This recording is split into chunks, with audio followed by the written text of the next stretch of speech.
And ladies and gentlemen, here is the GBP USD trade, which I also took today, and I just booked $6,000 on this trade. So let's just break it down to you. It was actually a pretty successful day, almost $8,500 being made. So let's just break everything down. Okay, so there was a small confusion on GBP USD because someone didn't really understand that we are in a range, even though I pointed it out several times. That's why I keep making these forecast videos, markups, and that's why you should keep watching the forecast videos and markups, because in the last like 2 or 3 forecast videos, I just pointed it out that we are in a range on GBP USD. And the only possible way that you didn't know about this, if you are not watching the materials I'm uploading for you. So keep watching the materials, please. So I just want to point it out again that on GBP USD, we are in a clear range. Take a look at the 4-hour time frame. It's ranging in between this demand, in between this high point, can't really decide where it's going to go. And it's a clear range. And if we are in a range, then we are trading in between 50-minute areas. After sweeping out liquidity, we are taking an opposite-sided direction movement and targeting another 50-minute area. So if, for example, a high point or a high liquidity is getting swept out, then we are taking shorts after, of course, a 15-minute zone mitigation, taking shorts into another 15-minute area, which is here, or into this 15-minute area. This is what you do in a range, but this has been explained several times before. All right, so the second question.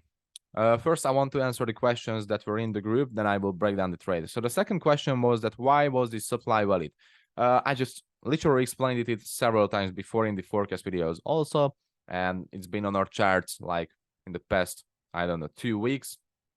The reason this is a valid supply is because it has been created by NFP. This is an NFP supply.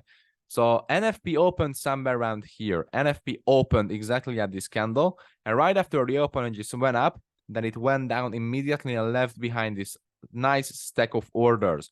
And everything that has been created here was left behind by this wick. So on this week, tons of orders are getting stacked from the previous NFP release. But I just explained it in the previous 2 forecast videos, saying, by the way. So yeah, that's why it was valid. So what we were planning to do right here on GBP USD, first of all, where is yesterday? Yesterday was 21st. So yesterday was here. I mean, price was inside of this price action region, and we were planning to trade shorts or longs yesterday, right? Actually, I was planning to open positions here on this supply region, but it couldn't give anything, and it was in Asian sessions, so that was yesterday's plan. It didn't work out. Anyways, so yeah, what has happened today? Price swept out this supply and flipped it. So the first plan for me was to look for longs.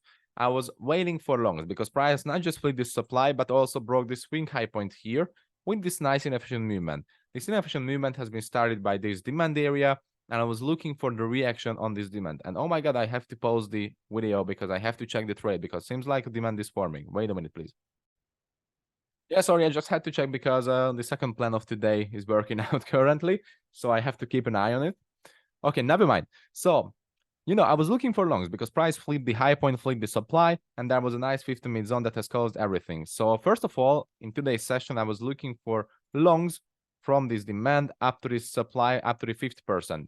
And the reason I was looking for the 50% mitigation is because price has mitigated the low percentage of this area previously, so we could expect a trap sweep, which has perfectly happened here. But the sweep has happened without the demand mitigation here, so I couldn't take the longs up to the 50% mitigation. I could only take the shorts. So what has happened here exactly? Since, we are in a range on the 50-minute time frame, on the 4-hour time frame, we are trading in between 50-minute zones. We are trading in between a 50-minute demand and 50-minute supply. If a 50-minute demand gives you a confirmation, you are entering. If a 50-minute supply gives you a confirmation, you are entering. And in both of the entered trades, you are targeting the opposite side, the 50-minute less recent zone. That's how you trade ranges, right? So this NFP supply has been mitigated. The trap has been swept out because this was a really low percentage mitigation.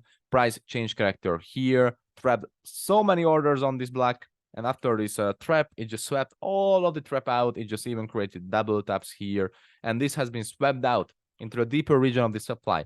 Not the 50%, because the 50% was still up here, but into a deeper region. But as I explained several times before, if a really nice trap sweep happens, but the 50% is not getting mitigated, I'm still giving it a shot, right? That's what I usually do. If a 50% mitigation can't happen, but the trap happens beforehand, then I'm giving it a shot still because it has a high chance to work out. And you know, GBP/USD, we are on GBP/USD, tends to mitigate low percentage of the areas. So it was a completely fine and perfect trade. So yeah, the trap has been swapped out into the deeper region of the supply. After the sweep, it just literally presented a V-shaped rejection, coming up, sweeping out the liquidity, coming down, leaving a change of character behind here. Perfect. Leaving inefficiency behind also. This candle was inefficient, right? This created really nice inefficiency here. 2 volume candles either. And basically that was the entry point for me.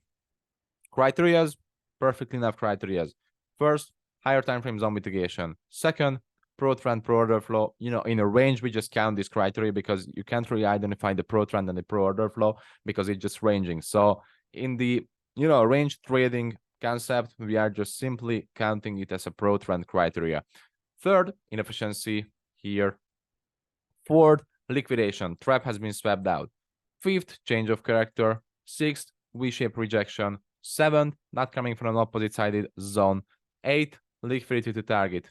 You know, look at this perfect 1 minute liquidity target line. Sorry. Perfect liquidity trend line here. 8, liquidity to target. 9th, strong pro, corrective pullback. For me, the short movements were much stronger than the long movements, but you know, in a range, you can't really decide. So I just gave it 9 criteria and I just entered there. There was literally no point for me to not entering here in this trade because it was just perfect. Higher time frames on mitigation. Liquidity has been swept out aggressively reversed after the liquidity sweep out. So yeah, you could even count this as a middle of nowhere reversal here and count it as liquidity and inducement. And yeah, basically that's it for this trade. I just first originally I was targeting this demand area right here for let me just check 1-to-8 restore ratio, but I just changed my target point in a mid trade to this 50-minute one because I just noticed that here was another 50-minute area, and I'm always targeting the less recent 50-minute area, opposite-sided area in a range. So this was the less recent opposite-sided area. I just had to target it. I just booked $6,000 on this profit on this trade. Sorry. So yeah, that's it. That's it. How I took this trade. And cheers, guys. Hope these videos were helpful.